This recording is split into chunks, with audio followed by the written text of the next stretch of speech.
Ça facilite la vie, ouais, quand on travaille, quand on est occupé ou quoi. Donc, on se plaît bien, il y a une bonne équipe, un bon groupe, donc des bonnes animatrices. Vous avez l'impression que les enfants sont choyés ici? Oui, oui, Ouais. oui. Oui, chaque fois qu'il sort, il est heureux, il est content, ça lui a plu, donc c'est le principal. Bah, c'est très bien. Heureusement que c'est en place parce que sinon je sais pas comment je ferais pour la garde de Théo. Donc c'est une bonne chose. Là, vous travaillez Oui.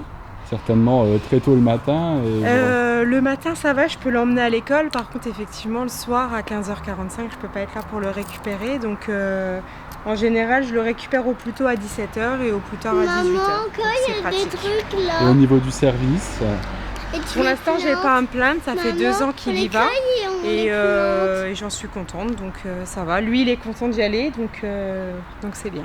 J'essaie d'en profiter comme la plupart des gens, c'est que c'est avantageux, je pense, pour beaucoup de gens et qu'il manque cruellement de places comme ça partout dans le pays. vous travaillez certainement et votre femme aussi. Ouais. Ce serait pas possible autrement de toute façon. Non, ça ne serait pas gérable, effectivement. Depuis 5 ans qu'a été mis en place le périscolaire de Romba, le service n'a cessé d'être amélioré. En structure fixe depuis 2 ans à l'Agora, le périscolaire est désormais bien rodé et ici tout est mis en œuvre pour le bien-être des 270 enfants inscrits sur les 5 écoles de la ville. Cette année encore, la rentrée s'est plutôt bien passée et les effectifs sont déjà bien remplis, notamment grâce à la réforme des rythmes scolaires. On a 270 enfants qui sont inscrits, ce qui représente à peu près 207 familles. Au niveau de l'accueil du matin, on n'est encore pas au chiffre qu'on devrait atteindre, donc on attend encore des inscriptions en cours d'année. Pour le midi, on est à peu près 160 enfants d'inscrits, donc là aussi, on n'est pas tout à fait au chiffre qu'on devrait avoir atteint. Et le soir, on est déjà pas mal puisqu'on est à un peu plus de 50 enfants par soir. Donc on peut dire que grâce à la réforme des rythmes scolaires, on a en début d'année déjà atteint des chiffres qu'on aurait dû atteindre en fin d'année. Donc ça se passe relativement bien, les parents sont toujours aussi contents du service qu'on leur propose, d'autant plus que cette année, on a décidé de mettre en place des projets, des grands projets. Dont un qui devrait voir le jour la semaine avant les vacances de la Toussaint, mais j'en parle pas parce que voilà, ça doit rester une petite surprise pour les enfants. On a une équipe de personnel qui est compétent, qui mène de belles activités en soirée et sur qui on peut vraiment compter sur le temps de la pause méridienne parce que c'est un temps qui demande de la vigilance, un encadrement plutôt serré. Et donc le fait que les ATSEM et les animatrices d'Agora interviennent sur ce créneau-là, c'est un atout pour nous, quoi.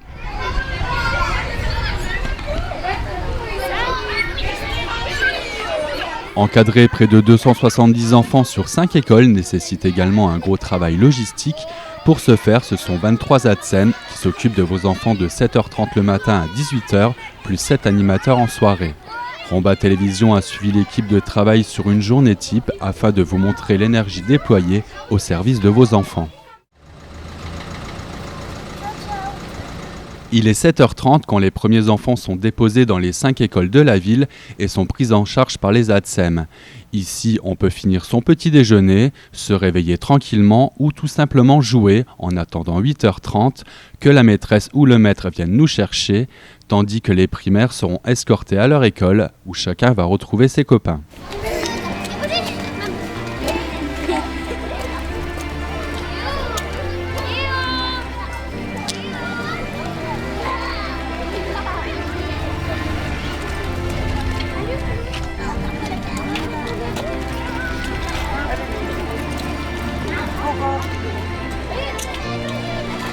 Allez, bonne journée.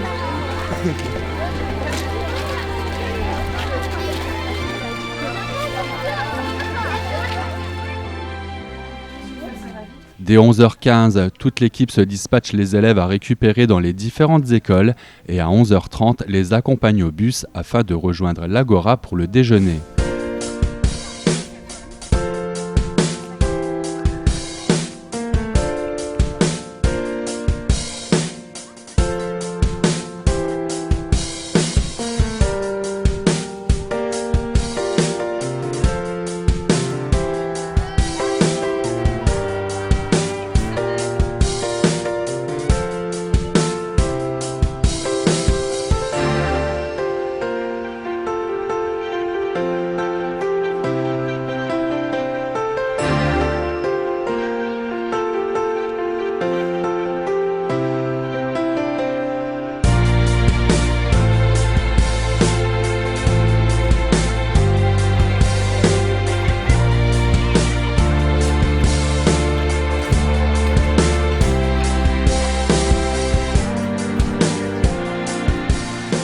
13h15, retour au bus dans les écoles ou à pied lorsque l'école est mitoyenne à l'Agora, où ils sont encadrés pour un temps calme ou des jeux collectifs jusqu'à 14h, heure de reprise des cours.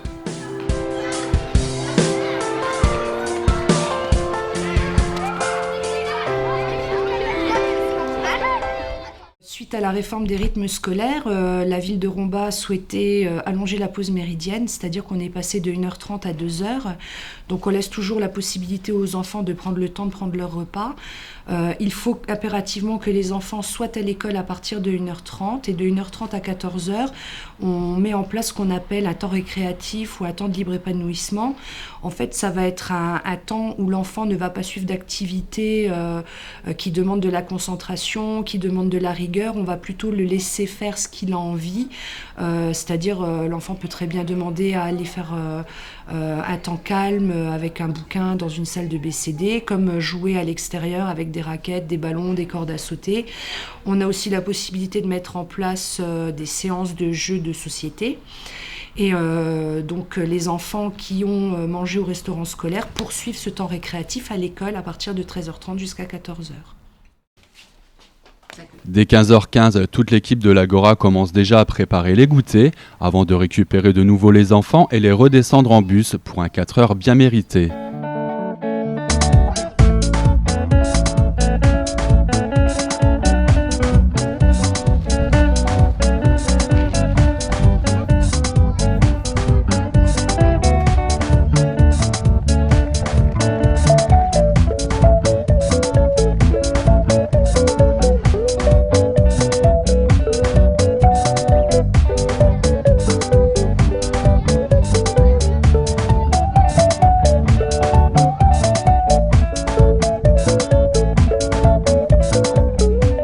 Une fois le ventre rempli, les enfants participent à des activités ou des projets collectifs, le temps que les parents viennent les chercher.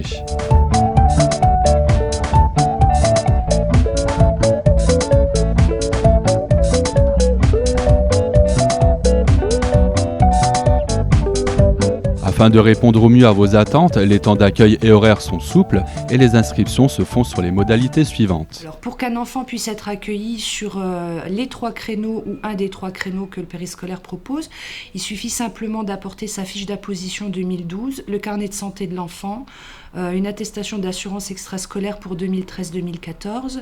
Pour les parents qui sont travailleurs frontaliers, on demande la fiche de rémunération que l'employeur remet chaque année à l'employé. On a aussi besoin du livret de famille pour s'assurer que les parents sont bien les parents des enfants qui sont inscrits. Et pour les parents qui sont séparés ou divorcés, on demande aussi un extrait du jugement qui définit qui a la garde. On demande aussi le numéro de sécurité sociale, le numéro CAF et le numéro de téléphone des personnes à prévenir en cas d'urgence ou autorisées à venir récupérer l'enfant au périscolaire. Puis bien sûr le carnet de vaccination, puis une petite fiche à remplir pour les éventuelles allergies. Voilà, il y a une fiche à remplir au niveau une fiche sanitaire pour connaître éventuellement les allergies, les maladies, les habitudes des enfants qu'on accueille.